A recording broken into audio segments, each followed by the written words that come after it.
My neighbor is one of those annoying YouTube personalities.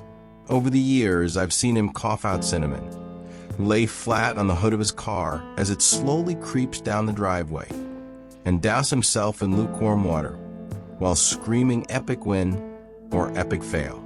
All I know, it can get tiring to watch him go about his shenanigans in the pursuit of viral fame. He knocked on my door the other day, told me he was going away for a few weeks, and asked that I get his mail. Honestly, it was a relief. I can't explain the peace of mind I had knowing I didn't have to brace myself for any of his stupidity for a while. Things were pretty normal for the first couple of days. He received a few bills, a bit of spam, and what I could only assume was a birthday card. Then, one evening, I got home to find a cardboard box waiting on his front porch. In big red letters was written, "Return to sender." I'm no small fry, but I admit I had trouble lifting the box on my own. It was really freaking heavy. Lugging it across the road to my house was even harder. And I quickly realized there was no way I was going to drag it up the stairs and through my front door. I decided I'd leave his package in my garage. It wasn't like I kept my car in there. The garage door was a piece of shit that refused to open without a good thug. It was less trouble just leaving the car in the driveway than fight with the garage door every morning. In hindsight, I should have set the package down while I struggled to open the tricky door. But you know how it is when you've got a good grip on something. No point in setting it down if you don't have to. It was as I kicked the door for a third time that I lost my grip on the package, and it fell to the ground. I heard a light crack inside. I hoped I hadn't broken anything important, but figured I just wouldn't tell my neighbor about it and let him assume break happened en route. Hands free, I finally managed to get the garage door unstuck.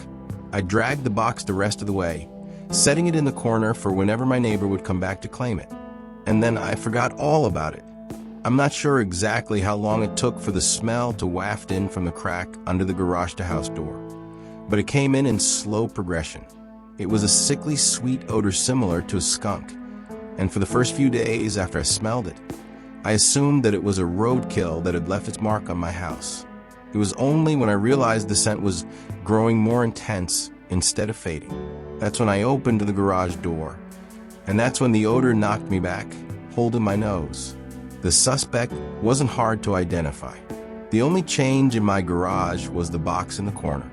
I remember thinking it must have been one of those meat of the month subscription boxes. The meat must have gone rancid from being left out of the fridge for so long. How much meat could have been in there for the box to have been so large and heavy? An entire freaking cow? I covered my nose as I approached the box, a pair of scissors in my hands. I probably wouldn't have needed them to open it, as it had become soggy enough at the bottom to poke through with a finger. But I wasn't about to poke my finger into spoiled meat juices. That soggy bottom was the reason I had to open the box in the first place. If I tried to drag it out whole, everything would spill onto the floor.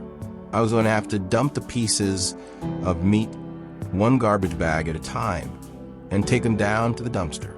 My scissors tore through the tape along the top of the cardboard box. I thought the smell couldn't get any worse, but as I flipped the flaps open, I discovered a whole new gamut of stink. It was like opening a burning oven, but instead of heat wave, I was met with waves of piss, sweat, shit, and decay. It was so bad that I staggered back and had to force down the puke, begging to guzzle out of me. I don't think I could have handled that scent mingling with the horrors coming out of the box. I'm not ashamed to admit I ran out the door for a breath of fresh air. But in the short time I'd spent in the garage, the smell had become so ingrained in the fabric of my clothes that it clung to me like a shadow. Nothing I tried could keep the smell out of my nostrils. Not air fresheners, not a face mask, not 3 showers, and a change of clothes. Every second that box lay open in my garage was another second the smell was allowed a foothold into my home. I had to bite the bullet. I returned to the garage, the flaps of the box still open as though inviting me to look.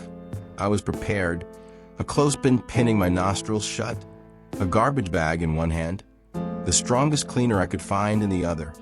and long rubber gloves to keep my skin from having to touch what was inside. But as it turns out, I needed none of those things. I wouldn't have to touch or clean the contents of that box. I would only have to suffer the nightmares every night. You see, there was meat in that box, but it didn't come from a cow or a pig. No, it was worse than that. It was my neighbor, dead, still in one piece, but dead. I called the cops, and naturally, they took me in for interrogation. It's kind of hard not to suspect the man with a corpse in his garage, after all. Thankfully, they soon realized I was involved. My DNA might have been all over that box. The smell might have left a mark throughout my house. But there was one piece of irrefutable evidence in my neighbor's own hands that proved my innocence. A vlogging camera. They showed me the footage only once. I'm not sure if they were allowed to, or if they felt so bad for me, they figured it couldn't hurt. Either way, I saw it.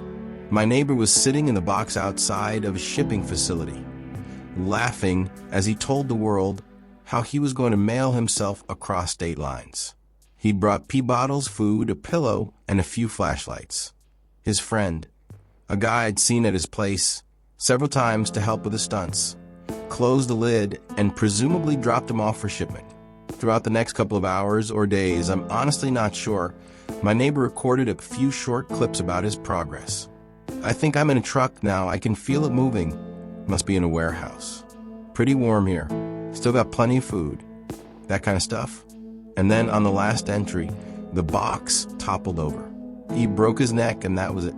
The camera recorded until either the memory card got too full or the battery died. There's one thing I didn't tell the police after they showed me the video. One thing I heard in the footage that will haunt me to the day I die. Just after the tumble that broke his neck, I heard the familiar screeching sound of my garage door.